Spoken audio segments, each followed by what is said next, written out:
اور قرض تو آپ جانتے کسی شخص کو کسی شخص کو کچھ رقم دے دینا اور پھر بعد میں اسے اس رقم کو حاصل کر لینا بغیر کمی زیادتی کے، تو پھر یہ قرض ہوا، ٹھیک ہے۔ تو بے سلم ہو یا قرض ہو، تو اللہ رب العزت فرماتا ہے کہ جب تم اس طرح کا لین دین کا معاملہ آپس میں کرو، الی اجل مسمى، ایک مقررہ مدت تک، ایک معلوم ڈیوریشن تک، فاکتبوہ، تو اسے تم لکھ لو، ٹھیک ہے۔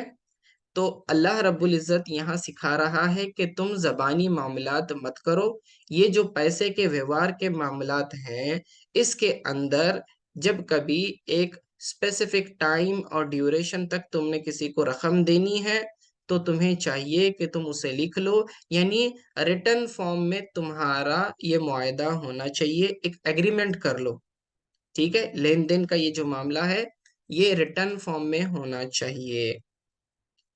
کیوں ریٹرن فارم میں ہونا چاہیے؟ یہ استیفاقاً فرمایا تاکہ یہ معاملہ مضبوط ہو جائے اور اس معاملے پر یقین ہو جائے، اس کے اندر کوئی دھوکہ نہ ہو سامنے والے کی طرف سے اور کوئی اپنی زبان سے پلٹے نہیں، تو اسی لیے اللہ رب العزت نے فرمایا فَاكْتُبُوهُ، تو بس تم اسے لکھ لو۔ فَاكْتُبُوهُ، یہ ہا ضمیر دین کی طرف جاتی، اس دین کے کو یا ایک مقررہ مدت تک تم نے کیا کرو، لکھ لینا ہے۔ فَاكْتُبُوهُ، کیوں لکھ لینا ہے؟ تاکہ کوئی جھگڑا نہ ہو، ٹھیک ہے۔ وَلْيَكْتُبْ بَيْنَكُمْ كَاتِبٌ بِالْعَدْلِ، اور لکھنا چاہیے کتاب الدینی، یعنی کہ قرض کا جو معاملہ ہے اسے لکھ لیا جانا چاہیے، بینکم، آپس میں، تم لوگ آپس میں اسے لکھو، کاتب بالعدل، تو اسے کون لکھنا چاہیے؟ فرمایا کہ کاتب، لکھنے والا، اسے عدل اور انصاف کے ساتھ لکھے، فرمایا۔ اب یہ لکھنے والے کے لیے کیا ہے؟ انسٹرکشنز ہیں۔ پہلے تو معاملہ جو کر رہے تھے ان کے لیے حکم یہ ہے کہ جب کبھی دو لوگ آپس میں معاملہ کریں گے اور جس کے اندر کیش انوالوڈ ہو، پیسے کی بات ہو، تو کیا کرنا چاہیے؟ اس کو لکھ لینا چاہیے، ریٹن فارم میں تمہارا ایگریمنٹ ہونا چاہیے۔ اور لکھنے والا کون ہو؟ لکھنے والے کو کیا کرنا چاہیے؟ فرمایا وَلْيَكْتُبْ بَيْنَكُمْ كَاتِبٌ بِالْعَدْلِ، اور کاتب کو چاہیے کہ وہ انصاف کے ساتھ تمہارے درمیان اس معاملے کو لکھے، ٹھیک ہے۔ بالعدل سے مراد بالحق فی کتابتی، یعنی اپنی کتابت میں وہ انصاف کے ساتھ اس کو لکھے، لا یزید فی المال والاجل، یعنی کہ مال میں بھی زیادتی نہ کرے لکھنے میں اور مدت میں بھی جو ہے کمی زیادتی نہ کرے، ولا ینقص، ٹھیک ہے، اس میں کمی بھی نہیں کرنا چاہیے۔ تو لکھنے والے کو چاہیے کہ وہ انصاف کے ساتھ لکھے، ٹھیک ہے۔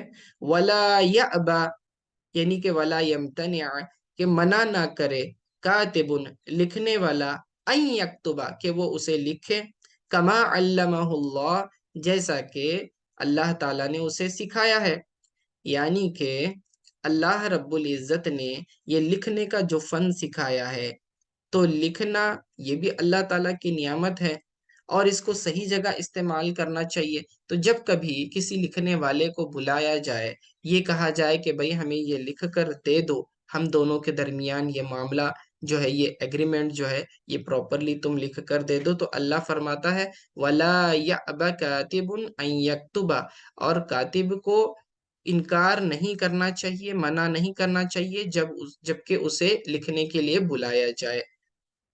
اب ہمارے یہاں یہ معاملہ کیسے ہوتا ہے؟ ہمارے یہاں درمیان میں وکیل ہوتا ہے۔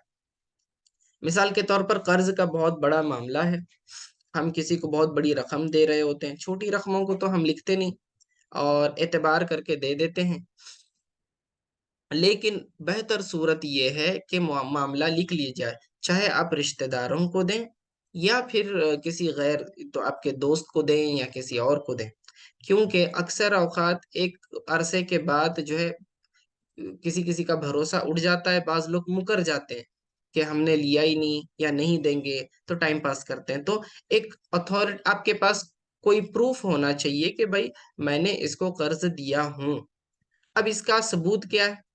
کل کو اگر دونوں میں جھگڑا ہو گیا، اب دونوں گئے پولیس کے پاس، تو یہ کہے گا کہ پہلا پرسن کہے گا کہ میں نے اسے 1 لاکھ روپے دیے تھے، اور دوسرا والا اگر انکار کر دے، اب سوال یہ ہوگا کہ یہ ثابت کیسے کرے گا کہ میں نے اسے پیسے دیے تھے؟ ٹھیک ہے نا؟ اگر اس نے یہ لکھ لیا ہوتا اور اس کے سگنیچر لے لیے ہوتے تو تب تو وہ ایز اے پروف پیش کر سکتا تھا۔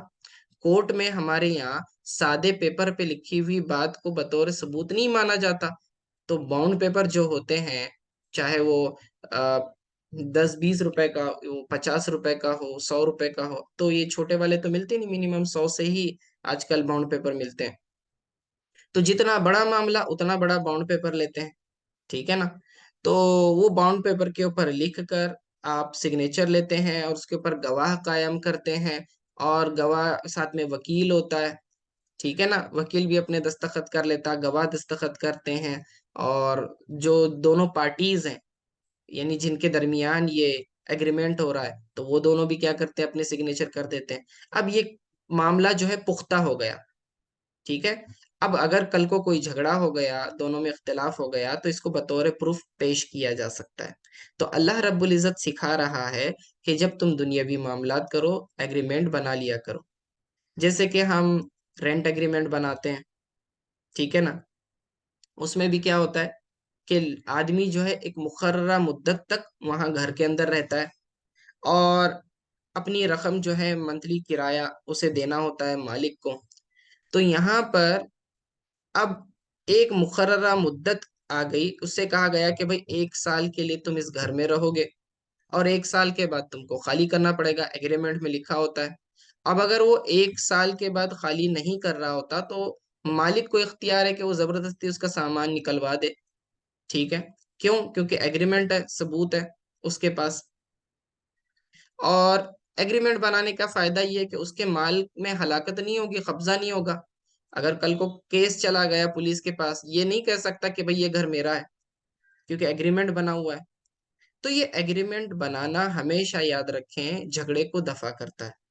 بعض اوقات ہم سوچتے ہیں، یہ تو میرا رشتہ دار ہے، یہ تو میرا سگا بھائی ہے، میں اس کے ساتھ ایگریمنٹ کیسے بناؤں؟ اچھا لگتا کیا؟ شرم کی بات نہیں، نہیں، نہیں، اس میں کوئی شرم کی بات نہیں ہے۔ شرم تو اس وقت ہوگی جب دونوں میں جھگڑا ہوگا، یہ شرم کی بات ہوگی۔ تو یہ جھگڑا نہ ہو تو آج آپ جو ہیں اس سے ایگریمنٹ بنا لیں، لکھوا لیں کہ میں نے اتنی رقم دی، یہ 2 گواہ ہیں، اور پھر اس کے بعد سگنیچر لے لیں، ختم بات، تاکہ کوئی مکرے نہیں۔ اب یہ لکھنے کی صورت جس پر اعتماد کیا جا سکے، اس کی کوئی مخصوص صورت یہاں پر مینشن نہیں کی گئی ہے، ٹھیک ہے؟ بس کہ 2 پارٹیز لکھنے والے ہوں، یعنی ایگریمنٹ جن کے درمیان ہو رہا ہو، اور پھر اس کے بعد گواہوں کا ذکر آگے آئے گا، ٹھیک ہے نا؟ اب جب ہم یہ کسی سے قرض لیتے ہیں، ٹھیک ہے، تو چھوٹا قرض ہو تو ہم لکھتے نہیں، ہاں بڑا ہوگا تو پھر لکھ لینا چاہیے، ٹھیک ہے نا؟ تاکہ جھگڑا نہ ہو۔ یہ ایک بات ہو گئی۔ دوسرا بیع سلم کے بارے میں بتایا۔ بیع سلم میں کیا ہوتا ہے؟ آدمی رقم پہلے دے رہا ہے، ایڈوانس بکنگ جسے کہتے ہیں، کہ آپ payment, full payment in advance کر دیتے ہیں، اور پھر اس کے بعد میں آپ کو پروڈکٹ ڈیلیور ہوتا ہے۔